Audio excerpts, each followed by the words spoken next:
¿Qué pasa cuando lo inexplicable toca la puerta de tu conciencia? Cuando decidimos ignorar la cotidianidad y nos sumergimos súbitamente en un hálito cambiante de estados mentales y de percepción sin previo aviso, que inexplicablemente se postra delante de ti. Donde lo cotidiano se vuelve entrañable, la muerte parece la única liberación inalcanzable a la mentira que ahora es tu existencia. En cualquier momento y en cualquier lugar donde te encuentres, podrías vivir algo antinatural, el descubrimiento permanente de lo desconocido.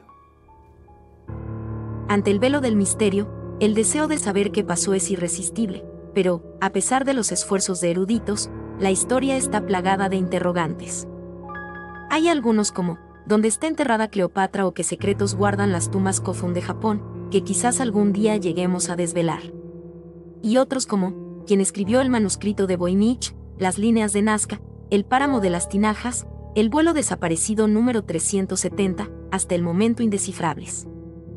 Un abanico inmenso de incógnitas ocultas en las arenas del tiempo. Y la falta de respuestas solo hace que estos enigmas sean más intrigantes. Develemos 3 de ellos en esta ocasión.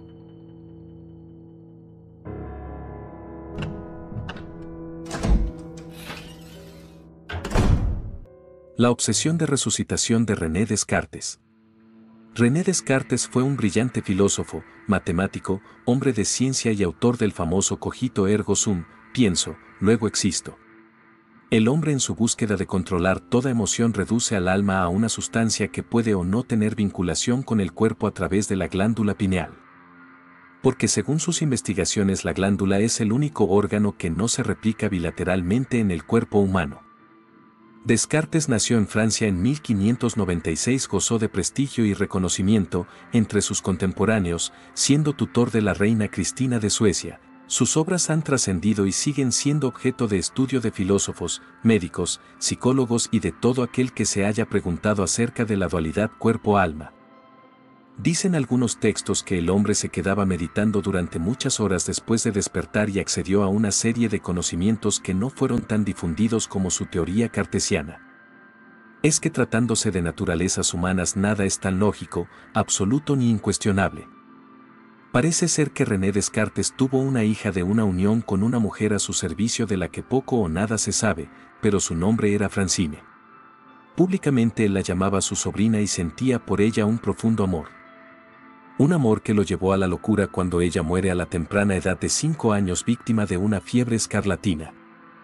Esta pérdida lo sume en una profunda depresión, pero es el motor de un afán de investigar la manera de reproducirla.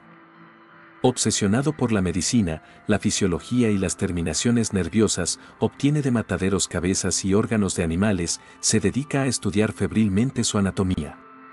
Para tal fin realiza vivisecciones en animales vivos, perros clavados a una tabla a los que les extrae parte del corazón.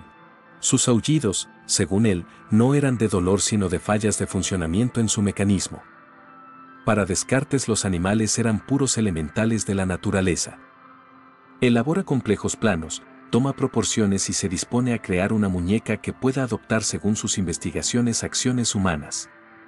La idea de crear autómatas no nació con Descartes y se encuentra en la base de todas las mitologías, creencias y religiones del mundo. La idea disparatada o intrínsecamente humana era la de recrear a su hija Francine, aunque sea bajo la forma de un autómata. Ella volvió a la vida teniendo la forma de una muñeca que viajaba junto al filósofo. La mayor parte de su vida el hombre viajó en una pequeña maleta de madera.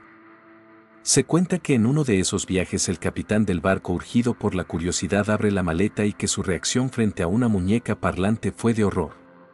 Este capítulo se cierra con la muerte del capitán y la desaparición de la muñeca. Poco tiempo después el filósofo muere a causa de una neumonía.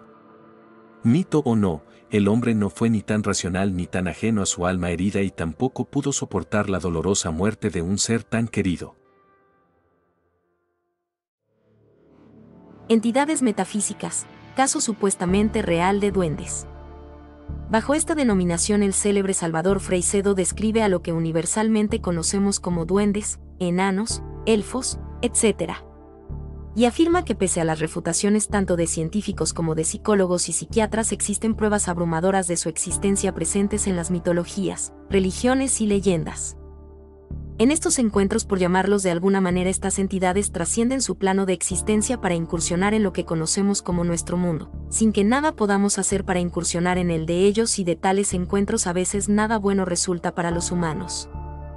En el departamento de Santander, que puede ilustrar bien lo que estoy diciendo, subía un viejo autobús cargado de pasajeros por una gran pendiente en una montaña boscosa.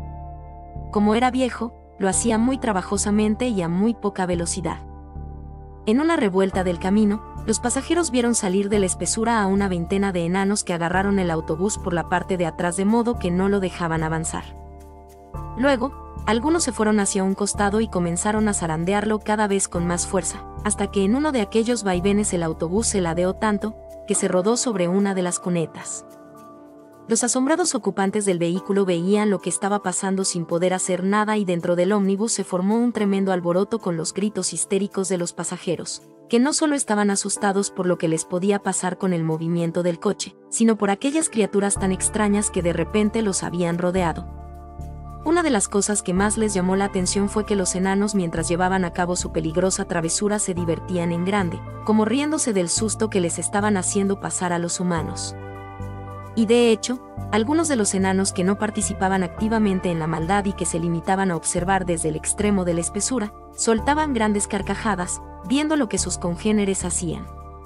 En un momento, como obedeciendo a una orden, desaparecieron todos entre la maleza de la misma manera en que habían aparecido. Como podemos ver en este caso, los enanos confirmaron con su conducta su sentido del humor, un humor negro y de muy mal gusto para los seres humanos que lo padecían.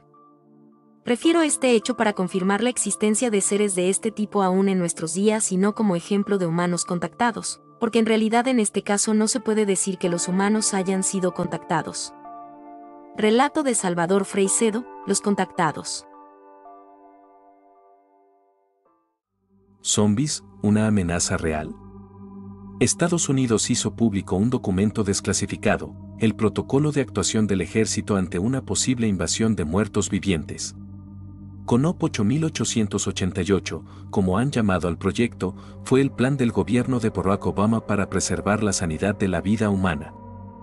No es un chiste, se trata de un escenario ficticio para un ejercicio de entrenamiento del Comando Estratégico de Estados Unidos, STRATCOM, que redactó en abril del 2011 con instrucciones precisas para enfrentar a un ataque zombie que pueda poner en peligro a la humanidad. Entre las directrices del protocolo se incluye la recolección de agua de lluvia para el consumo, métodos de defensa ante los posibles ataques de los muertos resucitados y la actuación del ejército en caso del ataque de pollos zombies. Con lo cual la vieja historia del científico loco ya deja de ser chiste al difundirse por varios medios noticias que refuerzan la imagen del zombie caníbal. Pero el origen de todo esto dista mucho de esta suerte de arquetipo impuesto en cientos de videos, películas, imágenes, etc.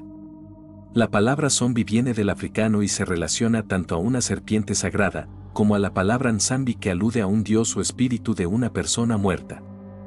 Mientras en este lado del mundo los zombies nos evocan a ficción, a invasión o a mutación de virus con fines experimentales, en Haití no causa sorpresa alguna. De hecho, en su Código Penal desde 1835 se condena con una ley la creación de zombies, refiriendo este estado a la administración de sustancias que producen aletargamiento, causan una muerte aparente que lleva al entierro de la víctima, para desenterrarla después con el fin de esclavizarla. A esto se lo considera un crimen clasificado como asesinato. El temor a la zombificación persiste a tal punto que muchas familias deciden envenenar o decapitar al cadáver con el fin de evitar que alguien lo desentierre y lo convierta en zombie.